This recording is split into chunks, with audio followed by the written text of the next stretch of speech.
sing diner rek. Iku lho gak kuat arek. Diwani ta, kancane iku. Wetenge iku lho gak kuat ketemu kowe lho. Kan ki yo opo sih? Mbak, ndelok-ndelok ngombe apa sih rek kono Mas? Prei apa lan kok. Sebentar to lho. Anek ndoro-ndoro rene ya apa? Ngono iku ya apa rek. Terusno kok to.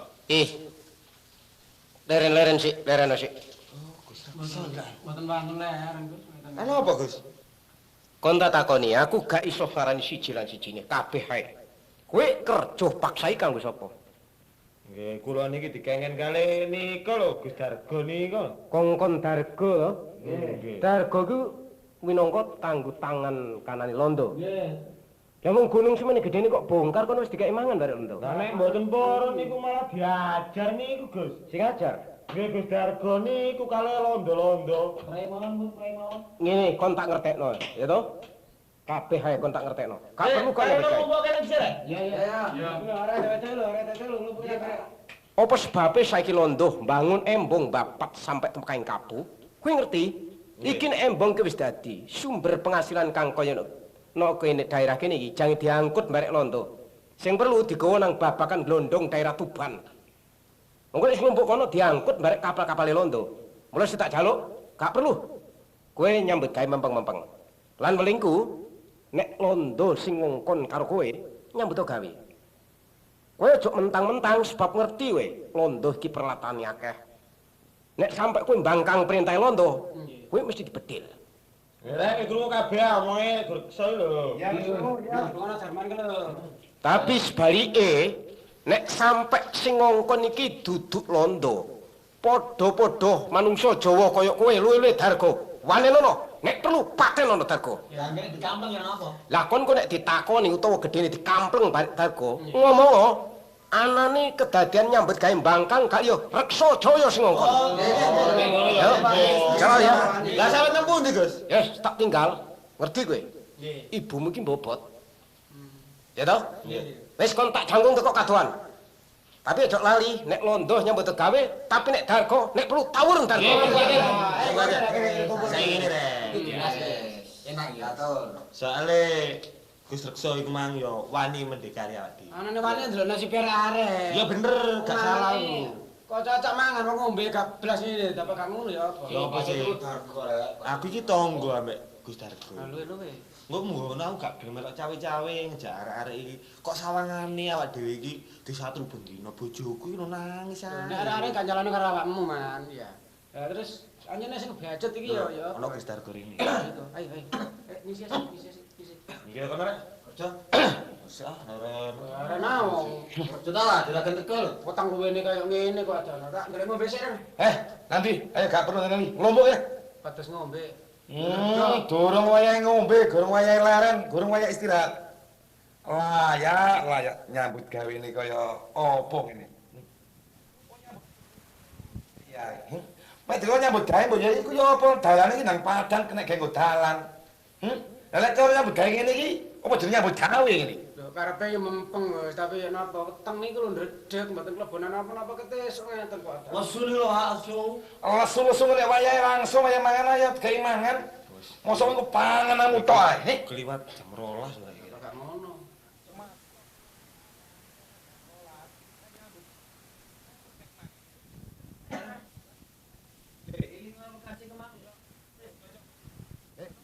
Aku sing ngomong.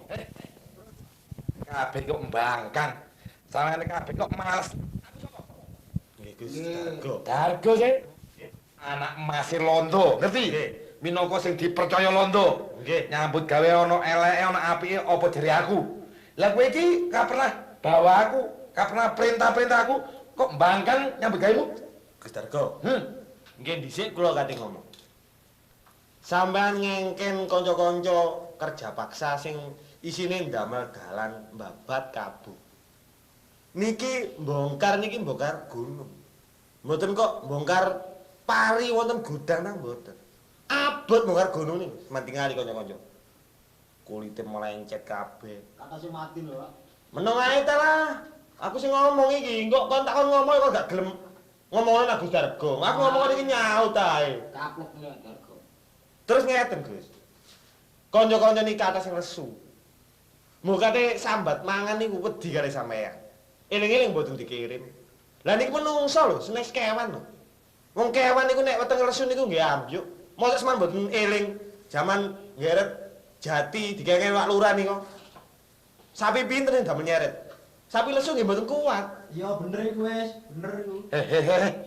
Kowe iki nyati nyeretani aku tandongenge aku. Lho kula niki samestine mawon. Kowe iki wong Jawa ya. Wis pira-pira londo iki iso gawe dalan arep mbukak dalan kabupaten Babat. Besok iki nek wis tekaning mari, tekaning apit, ora kok aku tok, ya kowe bareng iki malah ngliwati. Nggih kula mboten merap. Lah lek kowe mbangkang utawa pikitan sama-sama menyambut gawe, endi nang iso mari, nang age-age iso padang dalan iki. Saniki ngeten, Gus. Kula minangka wakile kanca-kanca kathah iki. Rek, guyon nang iki. Ayo. Aku iki wakilmu. Bareng apa kowe ndelok kancamu, he? Ya wis saya. Kanca-kanca niki terang-terangan mawon. Mboten asal kula nyambut damel. Lho. Kok apik jawabmu? Nggih, mergi kula ngoten sing ngengken. Ane ngangken wae, ane ngangken. Oh, nek sing perintah. Nggih. Sapa san kok lancang wani perintah nglerekno kowe nyambut gawe iki? Heh, Ngomong ta lah. Iki darga lho. Ngomong. Iki darga, gak sembarangan wong. Raksa ngono lho. Dong dengereng-ereng iki. nggih. Sampeyan pun merapat tiyang. Sapa? Gus Reksa Jaya niku. Nggih, Raksa Jaya jenenge. Reksa Jaya. Sanjange ngeten. Kula asal nyambut damel nek dikengen kali londo.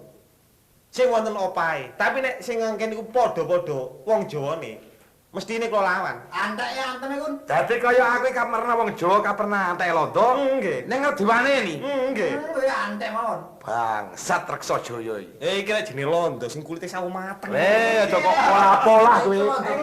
Iki sembarang penjalaku turut tekan londo lho, anak emas lho. Intene londo lho aku iki. Ayo ireng ae diwaneni ae. aja kok pola-pola, nanti Reksa Jaya. Kok yo wani sajak langkah. Mboten usah sampean madosi Gus Reksa Jaya. Saniki cukup kanca-kanca. Ya apa, Rek? Ayo. Bangsat kurang ajar. Ah, kemane? Lah mungsu turut-turut ngene tak gawe apa tak gawe sepele. Ayo wis. Ayo. Ayo. Ayo. Melayu tak gawe. Kus. Kok berani kowe? Nyimpangan kabeh. Kus nih, kus. Ono mo. Oh. Darga iki. Oh, kowe Reksa Jaya. Perlu apa? Aku takok kalkon. Lah apa? Wong-wong katik kon gebuki kabeh. Oh, kepengin ro, kepengin ngerti. Ya ngene iki. Adate darga. Ngerti ta darga iki? Tangan kanane londo minangka sing di panguwasa daerah kene arep bongkar gunung, arep dibuka dalan kabuk atau babat. Aku sing diperintah londo. Darga, kowe nek ngepuk aja ngepuk. Guli-guli aja ngepuk arek-arek sing kerja kene. Kon ngerti? Anane arek-arek bangkang iki gak sapa-sapa sing ngongkon aku, Reksa Jaya sing ngongkon bangkang barek arek-arek. Takon prei nyambut gawe iki. Bangsat kowe iki, Dek. Kowe iki aja kok lancang, aja kok pola-pola merekno wong nyambut gawe sing dikongkon londo ya tak perintah iki. Kowe iki dadi apa? Aku senajan gak dadi apa-apa, aku seneng urip rukun barek kanca-kancaku. Lah pola urip kaya kon, seneng mangan enak, nyandangmu woto, tapi nek uripmu ancik-ancik no gegere bangsamu, nganci gegere tanggamu ku uripmu ya gak sayem. Mula Darga, dina saiki aku sing menggak. Nek kon wani aja kok carang-carang iki, brungkine sing ngadep barek kon. Weh, Reksa Jaya, sajake sombong lancang saka pangomonganmu. Reksa Jaya umpama gak duwe kadigdayan utawa dadi agul-agule gak bakal dipercaya londo. Wong sak atas kowe arep manene aku mandekane dening wong nyambut gawe ana kene. Dadi apa? Ayo, nek perlu melu nyambut gawe aku bebarengan. Ya apa? Kok cak bebarengan nyambut gawe karo kon? Iya. Mbok yo ngerti kon iki wong Jawa. Sing kon pangan iki sumber wuluh pametune tanah Jawa. Mbok yo ngerti kowe. Nganti bangsamu mbok gawe korban, mbok pakake melondo, sing mati tanpa diurusi, mati gak mangan. Amarga saka tumindakmu. Mula saiki aku sing dadani kanca-kanca kuli iki. Reksa Jaya, nek awakmu tak jong becik tak dak nyambut gawe bebarengan karo londo gak gelem, saka niatmu mbelani tanggamu, mbelani kancamu gak oleh nyambut gawe, buka dalan. Wis, niat ingsun, tak niat tak gajati Reksa Jaya. Semono uga aku tak bandani niat lan tekad. Niatku mbelani bangsaku, tekadku tekad pati aku. Kelakon mati mergo saka aku. Oh, ketiban tanganku kowe. Kowe.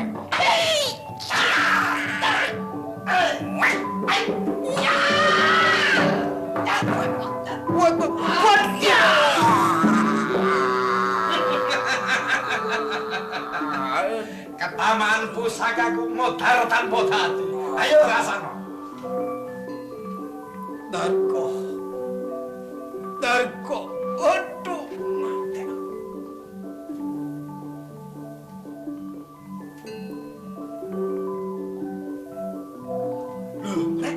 Wadah, arek padha mlayu kabeh. Wadah, Gus Jaya ketok mati. Matine Gus Jaya mbelani kanca-kanca kabeh. Wis, arek-arek sing blesat gak ro dununge dhewe-dhewe. Mas Isan. Arek-arek buyar, aku kudu melok buyar pisan. Pomong durung. Bangkene Gus Reksa Jaya tak singitni. Ojo sampe konangan wong-wonge Londo. Ya nek Londo iki ngerti, gak urungo. Keluargane Gus Reksa Jaya dialapati. Arek-arek gak ono. Wis abot-abot kaya apa tak belani. Iling-iling Gus Reksa Jaya mbelani rakyat. Gus. Kebangetan njene Dargo. Ayo, ayo. Ayo, ayo, ayo. Ayo, ayo, ayo. Ayo, ayo nanti. Tur. Aduh. Kapok. Riko tak antem watu. Ayo, rasakno Riko saiki. Katri aku liko rok-lokno, jare Joko Kambing gak duwe bapak. Joko Kambing arek desa kesa-keso. Ayo, maju bareng legane atiku. Joko Kambing gak bakal mundur nek musuh Riko. Nek gak nrimakno ayo tawuren Joko Kambing. Tak kandakno barek mboke Riko dijamoni barek mboke kapok Riko. Sing salah iki mboke gak ono maneh. Jare Joko Kambing gak duwe bapak, Joko Kambing gak duwe bapak. Sing apik takok mboke nek mboke gak gelem metuno. Oh, minggat golek bapake aku. Mbok, aku sing teko anak Riko Joko Kambing ya, Mbok.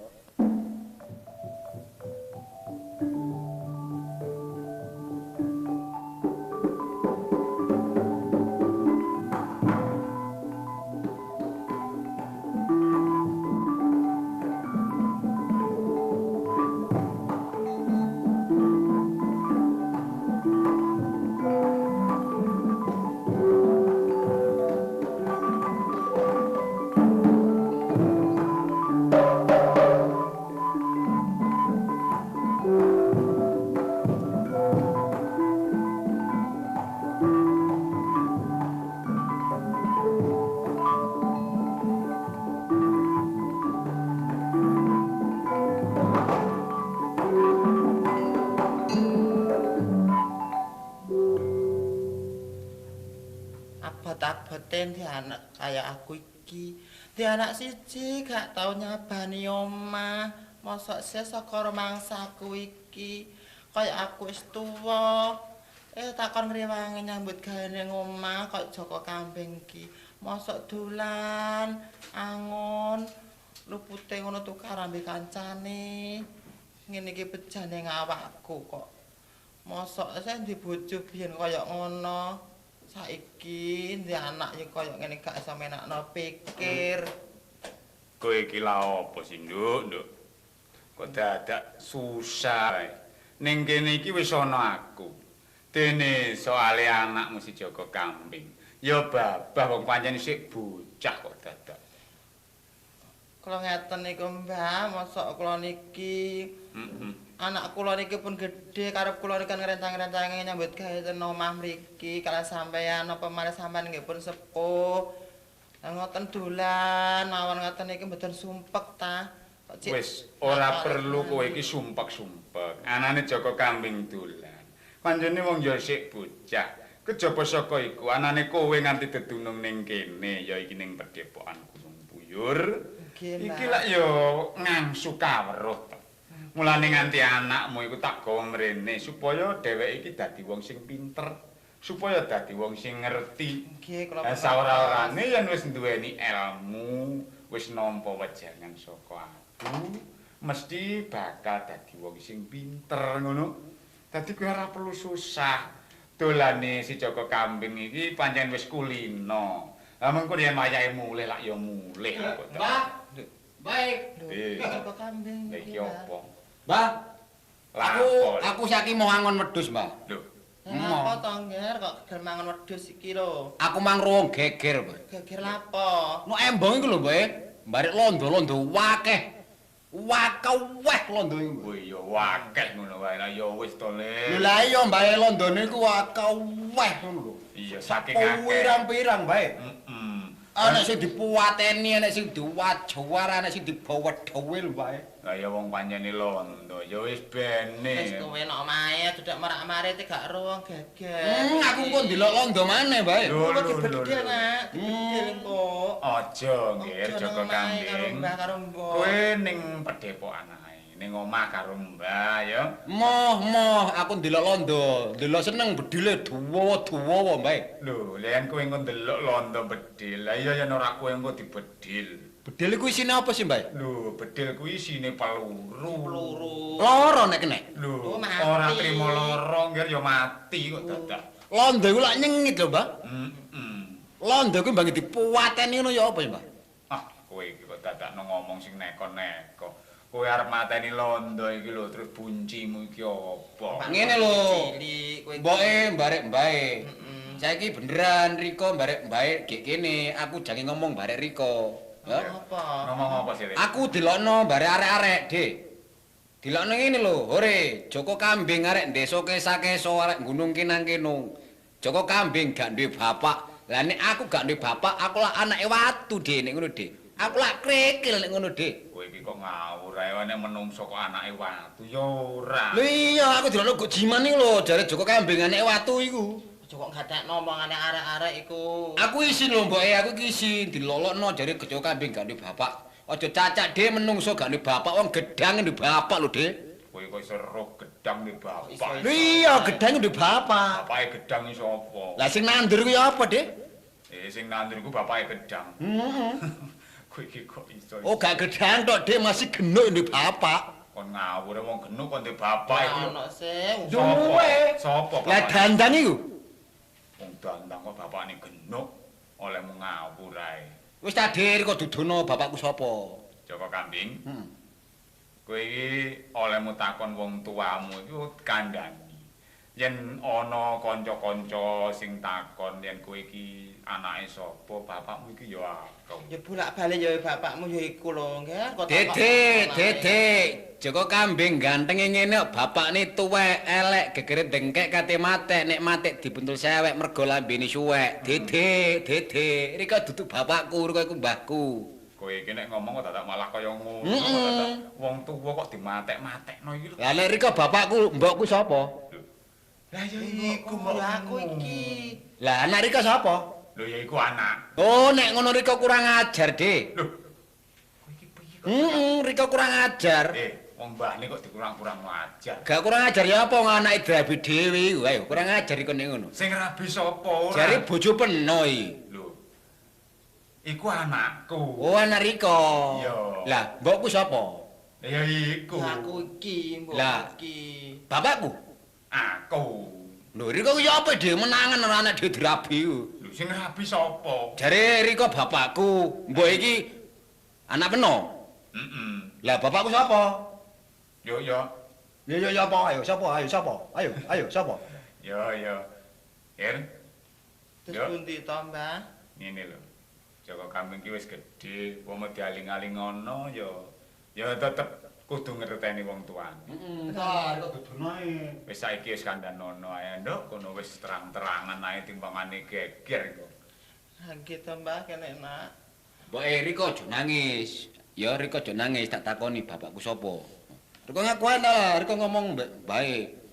Malah Joko Kambing wis jamak dene numprah kowe takon bapakmu sing kaya ngono ya nak ya. Wong aku wis Kowe wis gedhe lho, Mbok. gedhe wis ngerti saumpama tak alingane tetep takon wae. Wektu dina iki mbok wajib nulungake bapakmu. Aja nangis, bapakku sapa? Aja nangis ta lah Riko. Ya wis dunungno sing cetha ae, Nduk. Ngene ngir ya bapakmu jatine ngono. Ning saiki wis mati, Lho. Ngger. Bapakku mati, Boy. Nak. Iya, Dek, bapakku mati, Dek. Iya, Joko. Sopo sing mateni bapakku, Dek? Riko ta? Lah opo kok aku mateni? Ora melok mateni bapakmu. Lah sapa, Dik? Mateni bapakmu iku ora liya, nak dulur tunggal banyu ngono. Dulure dhewe. Sapa, Mbok? Ya Dargo kuwi. Dargo. Heeh. Iya, Dik, Dargo sing mateni bapak. Ya Dargo kuwi sing mateni mergo Dargo kuwi nyambut gawe bebarengan karo Londo. Lah Rika kok mbidhek kae sih, Dik? Lho, Wis ro nek bapake awake aku dipateni barek Wak Dargo. Lah Rika iku meneng ya apa nek ngono percuma Rika dadi wong tuwa iku, Dik. iya aja kaya ngono ta Joko Ora Kambing. tanger, wong Dadak barang ngomong karo wong iki. tuwa kok dadak malah kaya ngono lho kowe iki. Aku gak nrimakno, Dik. Nek bapake awake aku dipateni barek Wak Dargo. Iki Iya. dino, Dik. Aku pamit barek Rika. Lho, kowe pamit nyandi sih. Lho, aku pamit goleki Wak Dargo. Lah nek wis kepethuk, Utang pati nyaur pati, Dik. kowe arep mateni Dargo. Kuncimu apa? Dargo ngono bocah pegurun, duweni ilmu, duweni kasekten. Lah yen kowe mung badan sapoto tur lomba ora nganggo isen-isen, iki yen kowe musuh karo si Dargo iki paribasan timun mungsuh duren. Dik, wong urip di alam donya iku loro badene. Iya. Nek gak mati ya urip, nek gak enak lan ya kepenak. Dik. Iya, lah nanging Wis ana lumrahe nek aku mati mbilani bapake awake aku. iya, lah nanging sembarang kuwi kudu ana perhitungan, kudu ana hitungan. Lah yen kowe iki tumindak ngawur, ya senajan wong urip iku mesti mati, nanging pati kuwi kudu pati sing sampurna teges pati sing dikersakake karo sing Maha Agung. Oh ngono, Dik. Iya, Iya. nak kok krusak-krusu sembarangku digeleki glitane dhisik. Salah ta bener, dalan ndi sing jujur ngono. Mboke, Rika pepundhenku ya, Mbok ya. Heeh, nak. Tanpa ono peno gak ono Joko Kambing kan. Pancen bener Ya? omonganmu. Saiki Joko Kambing arek wis gedhe ya, Mbok. Rika ideni aku tak budal saka ngarepe mbahku barek mbokku ya Rika. Tak budal goleki Dargo sing mateni barek bapake awake aku ya. Ngono ta. Joko Kambing, Mbah. yen pancen meksa sing dadi karep. Iya ya, Mbah. Iya. Ora dadi apa, yen kowe arep males potang patine wong tua.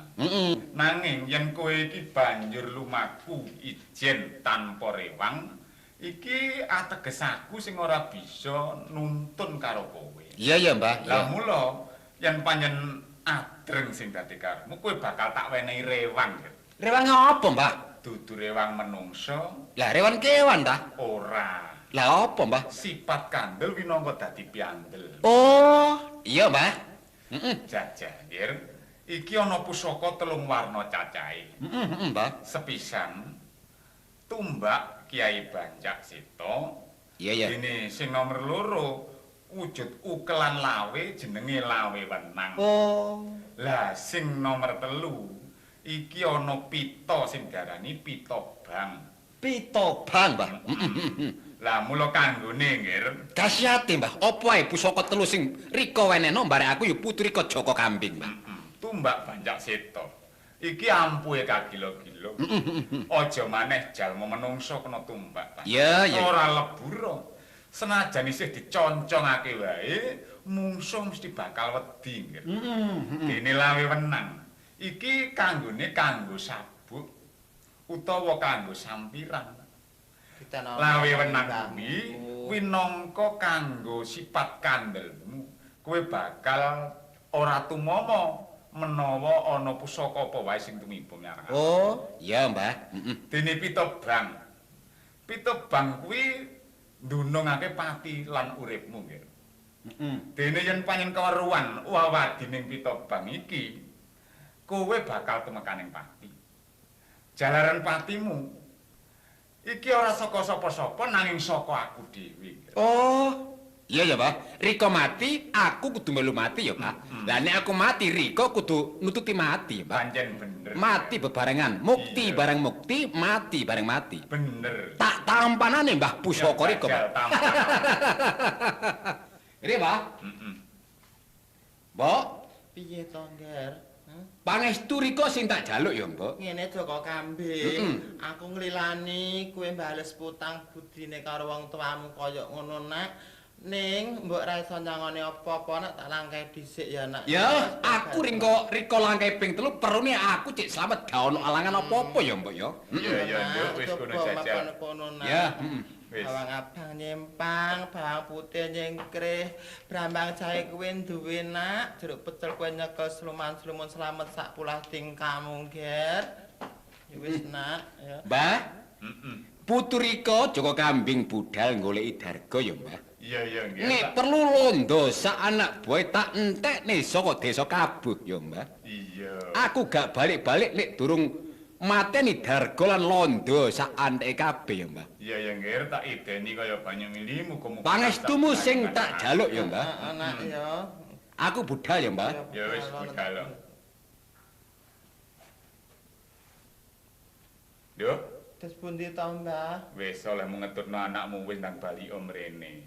Nggih, Mbah. Lah iki rene anakmu iki Kata sampe budal. tega, Mbah, kula niki. Kowe iki ora tega. Ya mesti wae wong pancene anak. Nanging ngene ya, Nduk ya. Upama ora kok tegake, tambah lakune anakmu ora karu-karuan. Mula wis kowe karya ning pedepokan dhisik jajal karo tak tilikane njaba sajake ana kedadian. Ngoten to, Mbah, nggih. Wis nduk omahe ya, Nduk ya. Nggih, Mbah.